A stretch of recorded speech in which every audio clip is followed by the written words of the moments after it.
Welcome back to TTS Daily with me, Yi. Our first story, a man sought 3 million in damages and you won't believe how much the court granted him in the end.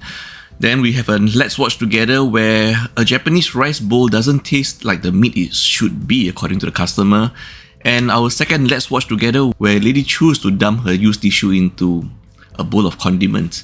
And our last story, a Malaysian man wants money back from his ex-GF because of these reasons.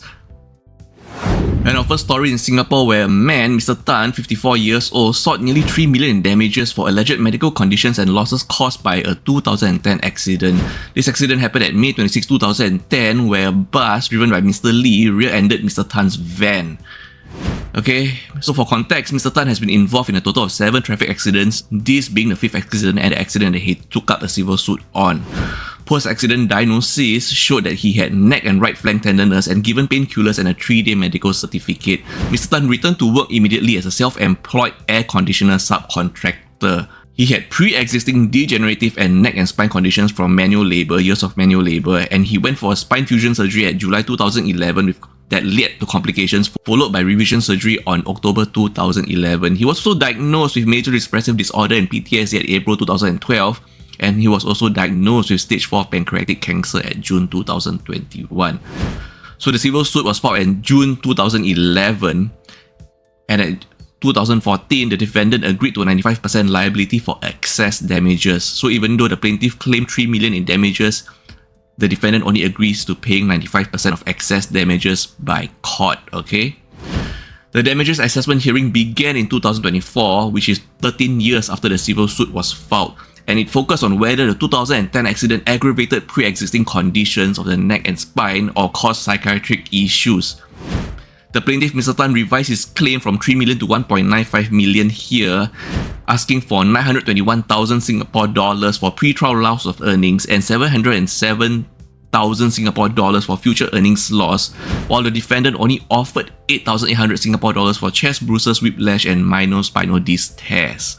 The judge noted these conducts of Mr. Tan, where he falsified tax assessment notices adding non-existent 2012 employment income, claim expenses covered by government schemes, and also concealed stage 4 cancer diagnosis to inflate further future earnings claims based on an 82-year life expectancy. He also selectively sought private specialist treatments to link conditions to the 2010 accident, despite being a bankrupt from the year 1999 to 2013.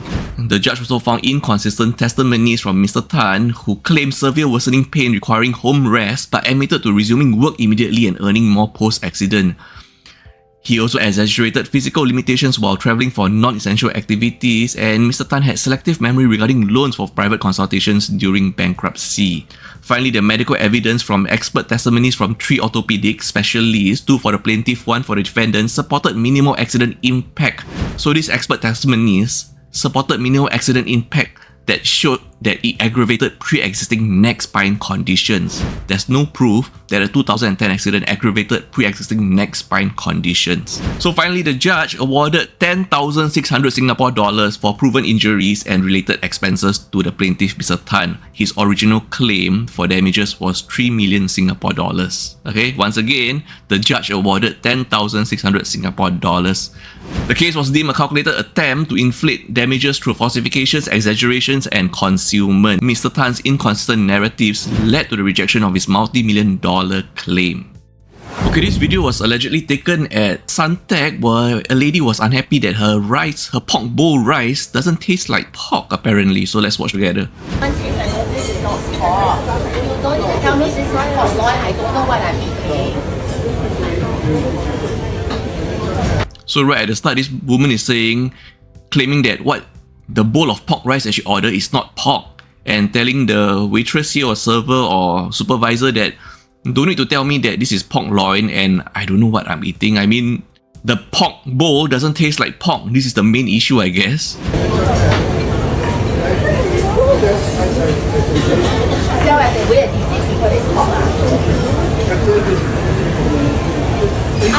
I disappointed this restaurant 3 years ago in my country. I'm very disappointed.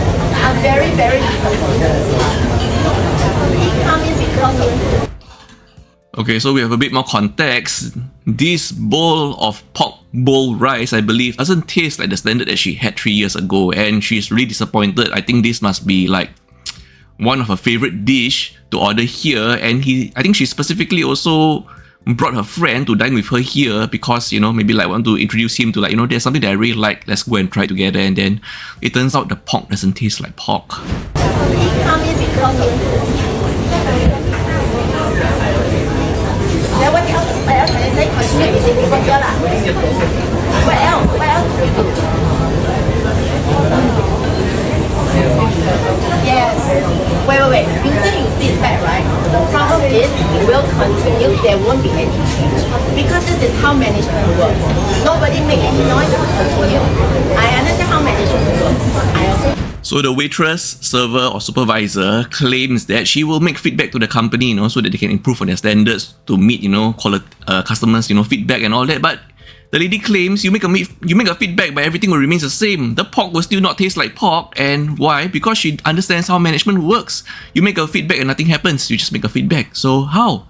How can you guarantee that the change can be made? I mean, I have to say, kind of poor thing for the waitress because it's actually kind of it's kind of stressful to deal with customers' complaints sometimes, especially so when some customers can get, you know, because they're not trained to deal with such situation, you know. So the best they can do, I mean, for this waitress or supervisor, I mean, the best you could do, I guess, since she just started eating her food, I can see her bowl is still kind of full. I can see the meat at the top there. Maybe you can just make a different dish, make a new bowl for her, or offer to let her pick a new dish. Isn't that a simpler way of resolving issues? Since she claims she understands how management work, and then this feedback will not lead to the pork to taste like pork in future. This feedback will not lead the pork to finally tasting like pork bowl in future. Quiet, everybody sleep. I understand how it works. You will feedback. Where is the guarantee? Exactly.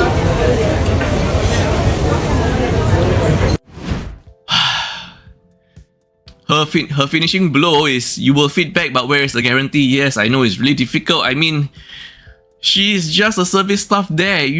She is not the CEO.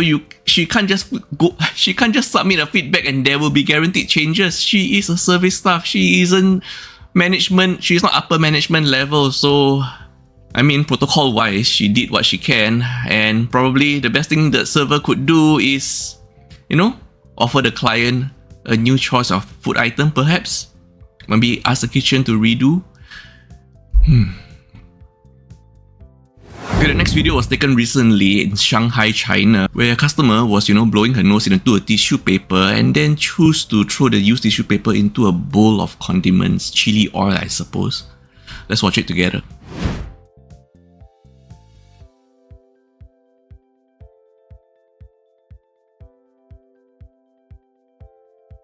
You can see she threw her first used tissue paper into the bowl that she, you know, previously consumed her food, I believe.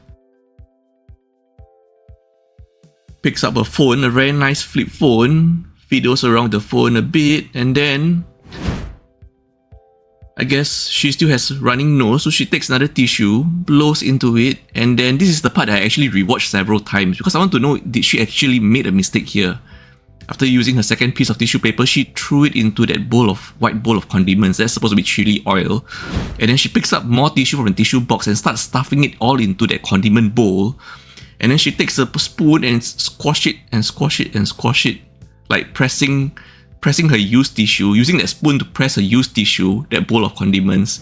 And then that used spoon, right, she put it back into another clear container condiments bowl, which is, like I said, I watched on repeat when she threw her second used tissue, just trying to understand, did she make a mistake, you know, like she wanted to throw the used tissue into the bowl that she already finished eating and accidentally throw it into another condiment, you know, that white porcelain bowl of condiments. I kept rewatching it on repeat, just trying to understand, you know, because could this be just a genuine mistake by her? I don't know, you tell me, is this a genuine mistake? And then the funny part is that you could actually see one of the staff was clearing plates from another table and then walked past the table, and I think he glanced at that bowl of condiments that's already stuffed with used tissue. And you can see as the lady gets up, it's like she side-eyed one of the staff before moving off. I don't know. Could this just be a genuine mistake, honestly? For our last story of the day, this Malaysian man suspects that his ex-girlfriend, XGF, of cheating because she started a new relationship 3 months post-breakup, despite their 2 years relationship. I mean, I'm a bit perplexed. How is this proof that she was cheating during the 2 years relationship just because she started a new one 3 months post-breakup? Is she supposed to be single like 2 years post-breakup because she was in a 2 years relationship with you? Anyway, because of his suspicion of she cheating on him, he demanded 10,000 Malaysian ringgit for expenses, which includes meals, gifts, necessities, allowance he incurred during their 2 years relationship.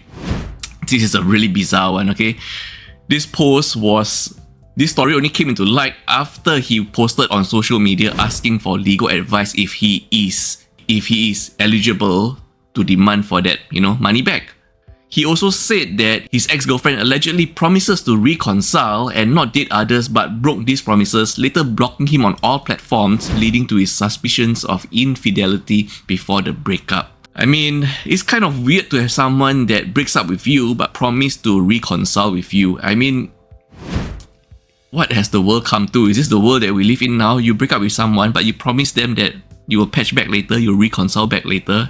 Is this a thing between youngsters now? Because I'm pretty old, So the man raised this issue with his ex-girlfriend family, who also refused to repay the 10,000 Malaysian ringgits he claimed. The man expressed feeling emotionally and financially devastated by the situation, and like we said, this story came into light after he asked for legal advice on social media, and this is the legal perspective from the site, okay? Money spent on a partner during a relationship is generally considered a gift unless proven conditional. And post-breakup, both parties are single and moving on does not equate to cheating. Well, once again.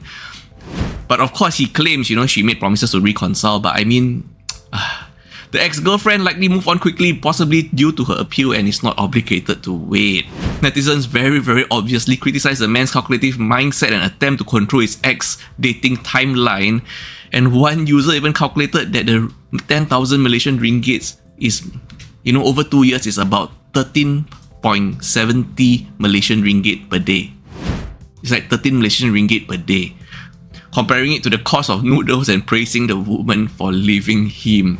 And other comments are like, similar to what I thought. I mean, just because you were in a 2 years relationship, so you're not allowed to get into a new one, within 3 months post-breakup? I mean, that doesn't make sense, right?